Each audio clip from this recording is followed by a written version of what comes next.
நம்ம சேனல்ல இன்னைக்கு குழந்தைங்களுக்கு ரொம்ப பிடிச்ச பொரி உருண்டை எப்படி செய்யலாம்னு பார்க்கலாம் வாங்க. தேவையான பொருள் பொரி, வெல்லம், கொஞ்சம் நெய். வெல்லம் 1 கப்புனா அதே கப்பில் அரை கப்பு தண்ணி. வெல்லத்தை தண்ணியில் போட்டு காய்ச்ச போகிறோம்.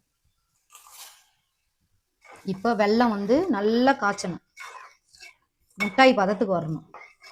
வெல்லத்தை நல்லா கரன்னு கரைச்சிட்டு முட்டாய் பதத்துக்கு வந்த பிறகு பொரியை கொட்டணும். இங்க பாருங்க, நல்லா வெல்லம் காஞ்சி வருது பாருங்க.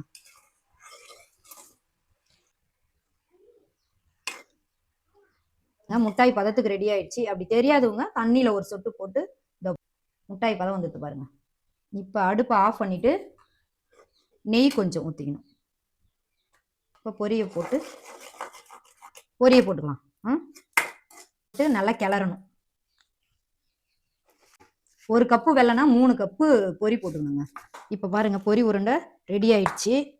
இப்போ சூடுல பொரி உருண்டையை பிடிக்க வேண்டியதான். இது பாருங்க, சூடா இருக்கும்போதே பொரி உருண்டையை இந்த மாதிரி பிடிக்கணுங்க. உங்களுக்கு தேவையான சைஸு நீங்கள் பிடிச்சிக்கலாம். சின்னதாக இருந்தாலும் பெருசாக இருந்தாலும் உங்கள் இஷ்டம்.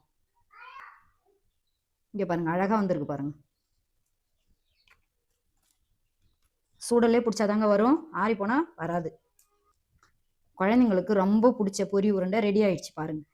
5 நிமிஷத்தில் பொரி உருண்டை அழகாக வந்துடுச்சு பாருங்கள். உங்கள் வீட்டில் பொரி உருண்டை செஞ்சு பாருங்கள்.